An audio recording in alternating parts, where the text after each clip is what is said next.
है दोस्तों, मैं अनिल कुमार अपने इस यूट्यूब चैनल क्लास 12 आर्ट्स में आप लोगों का बहुत बहुत स्वागत करता हूं। दोस्तों आज हम लोग मुगल वंश पढ़ने वाले हैं। अर्थात आज दोस्तों हम लोग का हैंड राइटिंग मुगल वंश है कि मुगल वंश का संस्थापक कौन थे और इसका पूरा जीवन परिचय संस्थापक था। उनके बाद मुगल वंश का भारत में उदय कैसे हुआ था।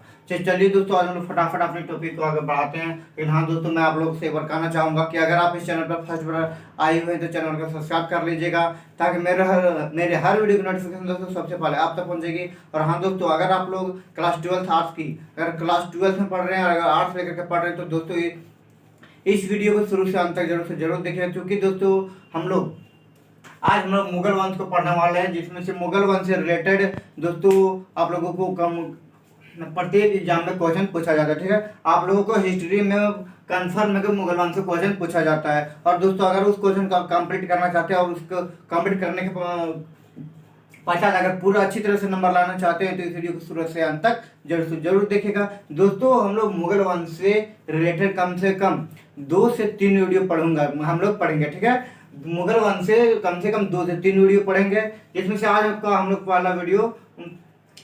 का पहला वीडियो आ चुका है। ठीक है, तो चलिए दोस्तों आज हम लोग इस टॉपिक को आगे बढ़ाते हैं। इसमें दोस्तों आज हम लोग सिर्फ इसके संस्थापक और इसके वैसे शासक के बारे में पढ़ेंगे जो उतना वर्चस्व में नहीं आ पाए थे। भले संस्थापक भी थे लेकिन उतना नहीं हुए थे। चलिए दोस्तों हम लोग पढ़ते हैं। ठीक है, हम लोग पढ़ेंगे आज मुगल वंश। क्या मुगल वंश आज का हम लोग हैंड राइटिंग है दोस्तों मुगल वंश।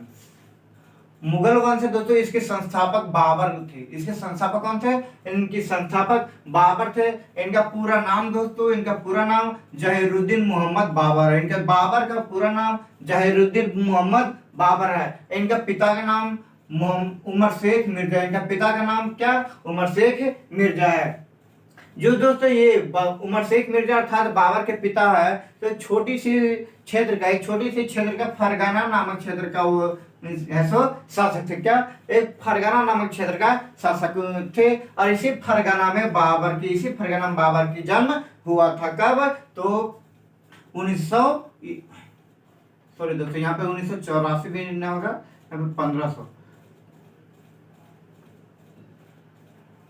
1483 में। कब? 1483 में हुआ था। बाबर का जन्म 1483 में हुआ था और इसी फरगना में हुआ था।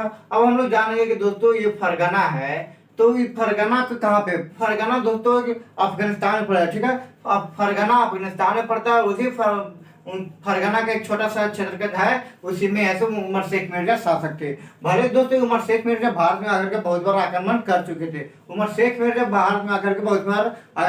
थे। और प्रत्येक बार जीत भी जाते थे, लेकिन हाँ जीतने के पश्चात भी भारत में वह नहीं रहते थे। सिर्फ कुछ धन लेकर के वापस चले जाते थे और यहाँ पे स्थगित नहीं होते थे। उसी प्रकार ठीक जब ऐसे हुआ था तो जब बाबर फरगना का शासक बने सन 1494 में। कब? बाबर फरगना के शासक 1494 में बने थे। उस समय इनकी आयु 11 वर्ष थी। क्या थी? 11 वर्ष थी। अर्थात दोस्तों बाबर ने 11 वर्ष की अवस्था में शासक बन गए थे। और शासक बनने के बाद जब काफी वर्ष हो गया, उसके बाद 1502 में बाबर ने काबुल पर विजय प्राप्त किया, अर्थात काबुल को अपने अधीन में कर लिए। काबुल दोस्तों यह भी अफगानिस्तान में है। ठीक है, जब काबुल को अपने अधीन में कर लिए तब उसके बाद इनको ऐसे बहुत सारे न्योता आने लगे। अर्थात जब धीरे धीरे अपनी वर्चस्व को बढ़ाने लगे तब इनको सभी को पूरे देश को विश्व को लगने लगा कि बाबर बहुत ही शक्तिशाली है। ठीक है, तो सब इसी प्रकार जब उनको इधर उधर से बुलावा आने लगा, कहा हमारे राज्य में आओ और इनको परास्त कर दो और हमको राजा बना दो। क्योंकि दोस्तों सब लोग चाहता था कि उमर शेख मिर्जा जिस प्रकार करता था कि सिर्फ आता था, आक्रमण करता था। उमर शेख मिर्जा जो उनके पिता आते थे, आक्रमण करते थे, धन वगैरह कुछ लेते थे और चल जाते थे अपना वापस फरगना। तो इस प्रकार सोच रहे थे कि बाबर भी करेगा। बहुत सारे क्षेत्र इसी प्रकार कर रहे थे, लेकिन बहुत सारे क्षेत्र में ऐसा हुआ था बाबर भी नहीं किए थे। बाबर भी सिर्फ उसी प्रकार जाते थे और युद्ध करके वापस लौट जाते थे। तो उसी प्रकार सन एक बार भारत में भी 1519 में भी आए थे। कब? 1519 में भी भारत पर आकर के आक्रमण किए थे, लेकिन आक्रमण करने के पश्चात उसी समय सिर्फ आक्रमण किए, युद्ध किए, वो थोड़ा बहुत लिए और वापस वापस कहाँ, फरगना लौट गए। जब दोस्तों देखिए, जब ऐसा उस समय भारत में 1519 में भारत में तो लोधी वंश का शासन चल रहा था। लोधी वंश का शासन चल रहा था तो उनके, जब लोधी वंश का शासन चल रहा था तो उनके जो चाचा देखिए, लोधी वंश का शासक उसमें कौन था, इब्राहिम लोधी थे। इब्राहिम लोधी है तो कुछ ऐसा ऐसा कार्य कर रहे थे जो कि उनके चाचा या उनके नेताओं, ये सेना सबको पसंद नहीं आ रहे थे, इसीलिए। और उनके जो चाचा थे, उनके चाचा थे ये दौलत खान। उनके चाचा जो दौलत खान थे, ये दौलत खान है। तो अब सोच रहे थे कि हम यहाँ का शासक बन जाए, भारत का अर्थात दिल्ली पर शासन हम करें। इसीलिए दोस्तों वे लोग जो ये दौलत खान और आलम खान है, दौलत खान और आलम खान है, ये दोनों मिल करके बाबर को भारत में आने के लिए बुलावा दिए, अर्थात पत्र भेजे थे कि हमारे देश में आप आइए, हमारे देश में आके हमारे जो शासक है उनको परास्त कीजिए। इसलिए चूंकि अगर वो लोग सोचे थे कि भारत उमर शेख मिर्जा की तरह भारत आएगा, युद्ध करेगा और वापस फिर चला जाएगा। लेकिन दोस्तों इन लोगों की बदनसीबी यही थी कि जब बाबर आए भारत जब इन लोगों ने दौलत खान और आलम खान भारत बुलाए, जब बाबर तो भारत आए और युद्ध भी किए, कब, 1526 में युद्ध भी किए 1526 में, जिसको दोस्तों पानीपत का युद्ध नाम दिया गया था। कौन सा, पानीपत का नाम युद्ध दिया गया, जो बाबर और इब्राहिम लोदी के बीच हुआ था। दोस्तों उस समय मैंने अभी क्या कहा कि उस समय लोदी वंश का शासन चल रहा था और लोदी वंश का शासक उसमें इब्राहिम लोदी थे, जो लोदी वंश का कौन, अंतिम शासक भी, ठीक है, अंतिम वो शासक भी है। और लोदी वंश का राजधानी दोस्तों दिल्ली में उसमें स्थापित था। जब दोस्तों बाबर आए, इब्राहिम लोदी के साथ युद्ध किए, तो उस युद्ध में बाबर की जीत हो गई। बाबर की क्या जीत हो गई और इब्राहिम लोदी हार गए। इब्राहिम लोदी हार गए, बाबर जीत गए। तब सब लोग ये दौलत खान आलम खान सोचने लगे कि अब वापस जाएंगे, लेकिन इन्होंने वापस नहीं किया और भारत में ही अपना साम्राज्य स्थापित कर दिया, अर्थात अपना एक वंश को, मुगल वंश की स्थापना कर दिए, जिसको दोस्तों मुगल वंश के नाम से दिया जाता है। मैंने अभी क्या कहा, मैंने अभी कहा कि मुगल वंश का संस्थापक कौन थे, बाबर थे। तो कैसे किए बाबर भारत में मुगल वंश की स्थापना, आप लोगों को अच्छी तरह से पता चल गया। तो किनकी वजह से किए थे, तो हमारे देश के ऐसे ऐसे गद्दार लोगों से हुआ था। हमेशा दोस्तों आप लोग देखे होंगे, अगर आप नए पढ़े होंगे तो आप इस चैनल पर हमेशा बने रहिएगा, आप लोगों को पता चल जाएगा कि हमारे देश में कैसे कैसे गद्दार लोग रहते हैं, और जिसकी वजह से हमारा देश आज जो सोने की चिड़िया के नाम से जाना जाता था, और सोने की चिड़िया को नाम को कैसे सब उखाड़ फेंक दिया, तो उस चीज को समझ में आ जाएगा। जैसे कि दोस्तों यहाँ पे एक अभी आ गया, कौन, दौलत खान और आलम खान। अगर ये दोनों लोग जासूसी नहीं किए होते, अगर ये दोनों लोग अपने भतीजे इब्राहिम लोदी के साथ जासूसी नहीं किए होते, तो ऐसा हो सकता था कि जो मुगल वंश भारत में लगातार लगभग 300-350 वर्ष का 1526 से 1857 तक जो शासन किए थे, वह शासन नहीं किए होते, और जो काबुल को छोड़ दिए थे और बहुत सारे धन संपत्ति को वो काबुल भी वापस ले गए थे, उन सभी चीज को वहां पर नहीं हुआ होता अगर इन दोनों ने जासूसी नहीं किए होते। तो आप लोगों दोस्तों याद रखिएगा, सोने की चिड़िया का जो हमारे देश से जाना जाता था, सोने की चिड़िया के नाम से जो जाना जाता था, उसका उल्लंघन हुआ। सोने की चिड़िया वापस सोने की चिड़िया नाम बदल करके वो कहाँ वापस चला गया पता नहीं चला, तो उस चीज को जानेंगे। तब जब दोस्तों 1526 में पानीपत का युद्ध इब्राहिम लोदी और बाबर के बीच हुआ था, और तब ऐसा बाबर की जीत हो गई। तब भारत में फिर बाबर ने मुगल वंश की स्थापना कर दिया, और यहाँ पे अपने दिल्ली पर अपने क्या राजधानी बना लिया, और वहीं पे स्थगित हो गए और पूरा भारत पर अपना अधिकार जमा लिए। तब ऐसे भारत में फिर से कुछ लोग अपने सोच रहे थे कि हम भी अपना राज्य स्थापित करें, इसीलिए ऐसे युद्ध भी होता रहता था। उसी बीच 1527 में दोस्तों एक वर्ष बाद 1527 में खानवा का युद्ध हुआ था। किसके बीच, तो बाबर और राणा सांगा के बीच हुआ था। बाबर और राणा सांगा के बीच 1527 में खानवा का युद्ध हुआ था। जब खानवा का यह युद्ध भी हुआ था तो इस युद्ध में कौन, बाबर जीत गए। बाबर भी इस युद्ध में भी जीत गए, अर्थात जो 1526 में और 1527 में हुआ था, ये दोनों युद्ध में बाबर की जीत हो गई। उसके बाद दोस्तों फिर से एक वर्ष बाद तुरंत चंदेरी का युद्ध हुआ 1528 में। चंदेरी का युद्ध कब, 1528 में हुआ। चंदेरी का युद्ध जो मेदिनी राय के बीच हुआ था, मेदिनी राय के बीच हुआ था दोस्तों। ये पलामू का उसमें शासक थे, उसमें कहा पलामू जो हमारा झारखंड में है वहां का शासक थे मेदिनी राय। और इसी मेदिनी राय के साथ 1528 में चंदेरी का युद्ध हुआ था, जिसमें से दोस्तों इस युद्ध में भी बाबर की जीत और मेदिनी राय का हार हो गया।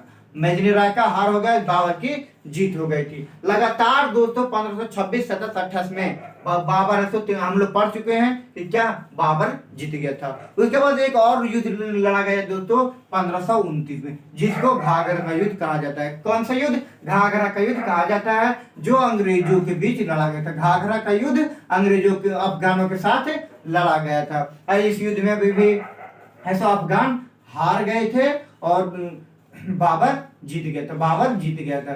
ठीक है, बाबर जब जीत गया, जब लगातार हम लोग कितने पढ़े, 4 युद्ध पढ़े दोस्तों, 1526, 1527, 1528, 1529। दोस्तों आप लोग इस युद्ध को जरूर से जरूर याद रखना, क्योंकि दोस्तों अगर याद नहीं रखोगे तो आप लोग 1 नंबर गुड। अगर एक क्वेश्चन को याद नहीं रखोगे अर्थात तो फिर 1 नंबर खत्म। ठीक है, तो अगर 1 नंबर उस चीज को अगर आप पाना चाहते हैं तो युद्ध को जरूर याद रखिएगा। मैंने इन सबका एक बार ट्रिक आप लोगों को बता देता हूँ। क्या रखना है, प्रथम युद्ध क्या कहाँ है, कौन सा युद्ध है, पानीपत, अर्थात 1526 में। पानीपत पानी पिया, क्या पानीपत, पानी पिया। दूसरा युद्ध है क्या, खानवा खाया, खानवा का युद्ध अर्थात पानी पिया खाना खाया। उसके बाद है चंदेरी का युद्ध, पानी पिया खाना खाया चांद देखा, क्या पानी पिया, उसके बाद फिर खाना खाया, उसके बाद खाना खा के जब छत पे गए क्या क्या देखा, वह चांद देखा, अर्थात चंदेरी का युद्ध हुआ। अब चंदेरी का चांद देखा तो वापस क्या, फिर वापस जब छत पर से वापस घर लौटने लगा तो वहां पर घर लौटते उसके बाद क्या हो गया, घाघरा का युद्ध हो गया। जब छत पर से वापस क्या होने लगा, वापस आने लगा तो उसके बीच की, तो फिर उसी बीच में क्या हो गया, घाघरा का युद्ध हो गया। अब घाघरा का युद्ध हो गया, अब घाघरा का युद्ध जब हुआ उसके बाद फिर जब फिर से अब वापस घर आने लगे तो घर आते थे क्या हो गया, घर आकर के उनकी मृत्यु हो गई। कब, 1530 में। कब हो गई, 1530 में। मैंने आप लोगों की ट्रिक क्या बताया, पानी पिया खाना खाया चांद देखा घर गया और मर गए। कब, 1526 से लेकर के लगातार 1530 तक। पानी पिया 1526, खाना पानी पिया खाना खाया 1527, उसके बाद फिर चांद देखा 1528, उसके बाद फिर ये घाघरा का युद्ध, चांद देखा घर गया 29 में, और फिर घर गया मर गया, अर्थात मर गया 1530 में। तो दोस्तों आप लोगों को जरा से इसमें कंफ्यूजन नहीं होने चाहिए कि कब कब युद्ध बाबर भारत में लड़े थे। और दोस्तों ये 4 युद्ध लड़ने के पश्चात बाबर की जब मृत्यु हो गई थी तब है इनका पुत्र था हुमायूं। इनके पुत्र दोस्तों, इनकी पत्नियां तो बहुत सारी थी, आप लोग जानते होंगे कि पहले के राजा, एक राजा हुआ करता है, लेकिन जहां भी जाते थे अगर कोई भी क्षेत्र में गए, कोई लड़की अगर पसंद आ गई तो चलो भाई इनसे हम क्या कर लेते थे, वे लोग सब शादी कर लिया करते थे। उसी प्रकार से बाबर भी लगभग 10-11 शादी कर चुके थे, जिसमें से उनके कितना 20 पुत्र एवं पुत्री हुए थे, 20 ऐसे पुत्र एवं पुत्री हुई थी, जिसमें से 16 पुत्री थी, जिसमें से कितना 16 पुत्री और 4 पुत्र थे। और 4 पुत्र में दोस्तों बहुत ही पूजा पाठ, अर्थात उन्होंने अपने मुस्लिम धर्म में थे, मुस्लिम धर्म में अब लोग उन्होंने अपने बहुत ही कर्तव्य किए थे, तब ऐसे पुत्र उनको प्राप्त हुआ था, जिनका प्रथम पुत्र था दोस्तों हुमायूं। कौन, हुमायूं था, इसी को हुमायूं का अर्थ होता है दोस्तों भाग्यवान। क्या, हुमायूं का अर्थ होता है भाग्यवान। तो दोस्तों जब इनकी मृत्यु हो गई था तब इनकी शव को, जो इनकी शव था अर्थात लाश था, उनको है सो आरामबाग आगरा में दफनाया गया था। इनकी शव को कहाँ, आरामबाग आगरा में दफनाया गया था। लेकिन जब यहाँ पर दफना करके फिर सोचा गया कि नहीं भाई ये कहाँ के, काबुल के हैं, तो चलो इनको हम कहाँ, काबुल में ही दफना देते हैं। तो यहाँ से फिर आरामबाग से उखाड़ के वहां से जमीन दफनाने के पश्चात भी वहां से निकाल करके फिर ऐसे वापस कहाँ, काबुल में जाकर के दफना दिए। अगर दोस्तों कहाँ, काबुल में दफना दिए। तब अगर आप लोग को पूछा जाए कि बाबर को कहाँ दफनाया गया था, इनका शव कहाँ है, तो काबुल में। ठीक है, तो यहाँ तक दोस्तों आप लोग पढ़ चुके हैं कि इनकी मृत्यु कब हुई थी और जन्म से लेकर मृत्यु तक।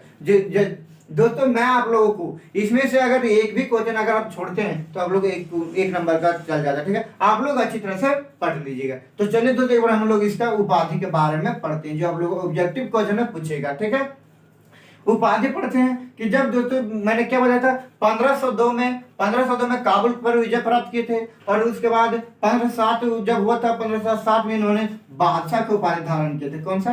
बादशाह की उपाधि। बहुत सारे क्षेत्र में जाकर के जीत रहे थे, जिसकी वजह से इनको लगा कि अब हम बादशाह बन गए, बहुत सारे क्षेत्र क्या था, अब राजा बन गए, बादशाह बन गए, इसलिए इन्होंने 1507 में कौन सा बादशाह की उपाधि धारण किए थे। जब दोस्तों ये लोग ये बाबर भारत आए थे, बाबर भारत आने के पश्चात इनकी जब युद्ध हुए, युद्ध करने के बाद जब इन्होंने मुगल वंश को भारत में स्थापित कर दिया, तब इनकी कुछ उदारता को देख करके कुछ लोग ऐसे इनको क्या कलंदर की उपाधि दे दी थी। इनको उदारता अर्थात प्रेम की भावना को देख करके कलंदर की उपाधि दे दिए थे। और जब इन्होंने, मैंने बताया था 1527 में कौन सा युद्ध हुआ, खानवा का। 1527 में खानवा का युद्ध हुआ, जिसको जब खानवा का युद्ध इन्होंने जीत गए थे, किसके साथ? राणा सांगा के साथ। जब राणा सांगा के साथ खानवा का युद्ध जीत गए थे, तब है तो इन्होंने गाजी का उपाधि धारण की थी। कौन सी उपाधि? गाजी की उपाधि। दोस्तों मैंने आप लोगों को कितना 3 उपाधि बताया। कौन सी उपाधि? 3 उपाधि बताया, बादशाह उपाधि, बादशाह की उपाधि, कलंदर और गाजी।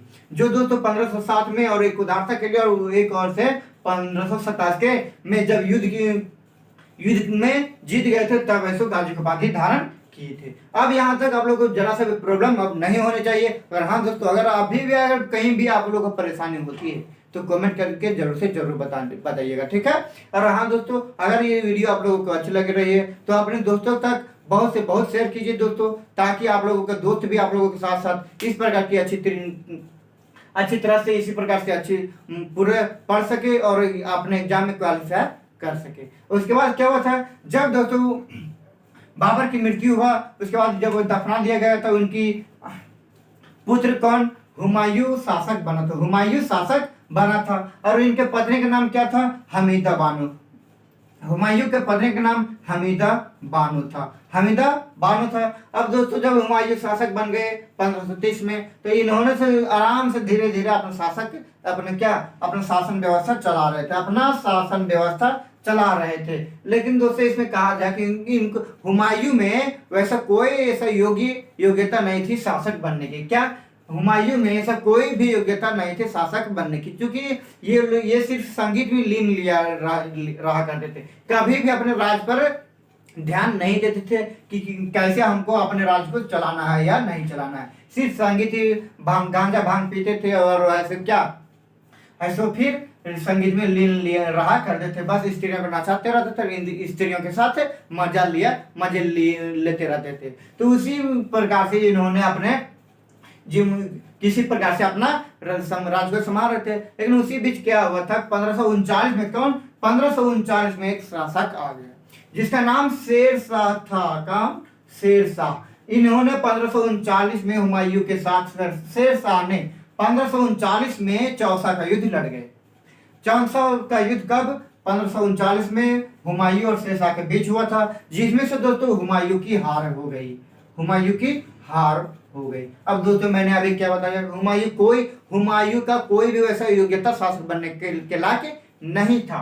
तो जब इसके पास कोई योग्यता ही नहीं है तो कैसे यह युद्ध को जीत पा सकता था। दोस्तों आप लोग जानते होंगे कि पहले भाई बहुत ही वीर शासक हुआ करते थे, बहुत ही शक्तिशाली हुआ करते थे, और जिसके पास कोई योग्यता ही नहीं है तो वहां पे कन्फर्म है कि क्या युद्ध को नहीं जीत पाते थे। अगर अभी भी अगर आप जानेंगे दोस्तों कि अगर आप पढ़ते हो तो अगर आप पढ़ते हो तब एग्जाम में क्वालिफाई करोगे। अगर आप पढ़ोगे ही नहीं तो एग्जाम में क्या क्वालिफाई कर पाओगे? नहीं कर पाओगे। तो उसी प्रकार इसमें था कि इसके पास कोई वैसा कुछ व्यवस्था ही न था, ये कुछ पर ध्यान ही नहीं दिया करते थे, जिसकी वजह से 1539 चौसा का युद्ध हार गए थे।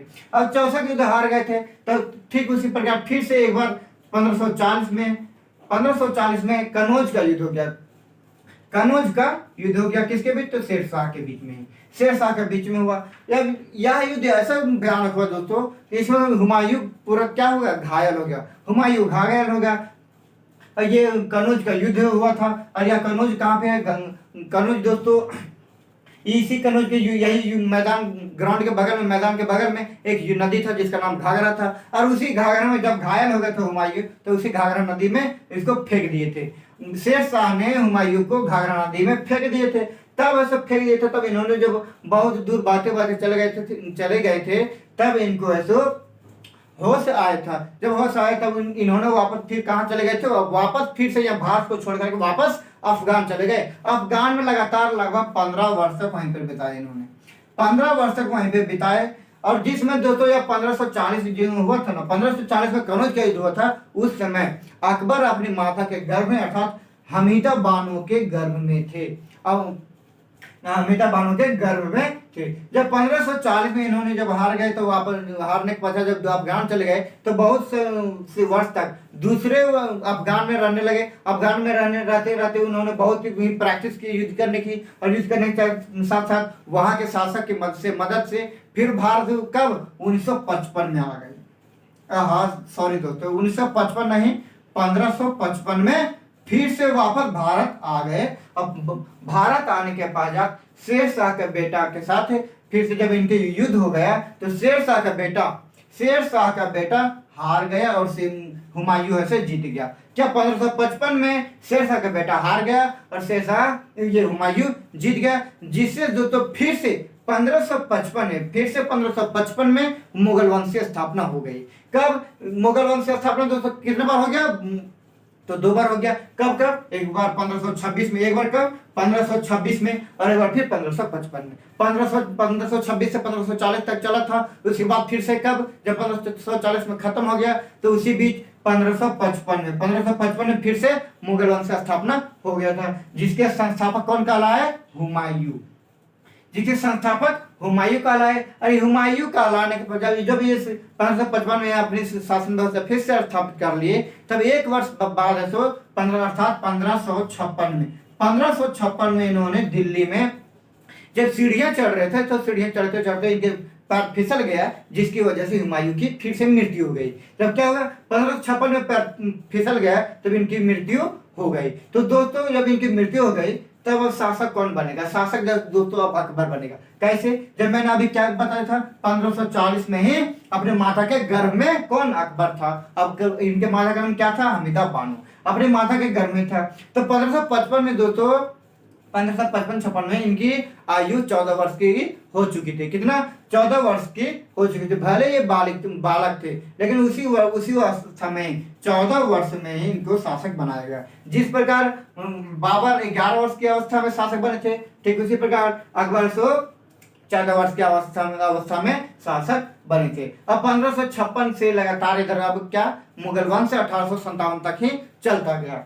अब क्या हुआ इसके बीच? तो दोस्तों अब अकबर अपनी साम्राज्य किस प्रकार से चलाया? अपने स्थापित किया हुआ अपने पिता के द्वारा जो स्थापित किया गया मुगल वंश था, तो उनको किस प्रकार से भारत में चलाए, अपने शासन व्यवस्था किस पर चलाए। और कहा जाता है अकबर को महान कहा जाता है। तो अकबर को अकबर महान क्यों कहा जाता है? इन सभी के बारे में, और जो अकबर की धार्मिक नीति, अकबर के शाही महिलाओं के प्रति क्या कार्य था, किस प्रकार से था, उन सभी के बारे में दोस्तों अब हम लोग इसके अगले वीडियो में पढ़ने वाले हैं। तो हाँ दोस्तों, मैं आप लोगों को एक बार फिर से आप लोगों के साथ विजिट करता हूँ, रिक्वेस्ट करता हूँ दोस्तों कि अगर ये आप लोग इस चैनल को अभी तक अगर सब्सक्राइब नहीं किया है, तो चैनल को सब्सक्राइब कर लीजिए, ताकि दोस्तों आप लोग मेरी हर वीडियो की नोटिफिकेशन आप लोगों को चाहिए, तो सब्सक्राइब करना बहुत ही जरूरी है। और हाँ दोस्तों, अगर आप लोग को वीडियो अच्छी लगी हो, तो अपने दोस्तों तक बहुत शेयर कीजिए दोस्तों, और बहुत शेयर कीजिए, बहुत बढ़िया, पूरा दबा के नंबर लाइए, ठीक है। तो चलिए दोस्तों, अब हम फिर मिलेंगे इसके अगले वीडियो में। तब तक के लिए जय हिंद, जय भारत।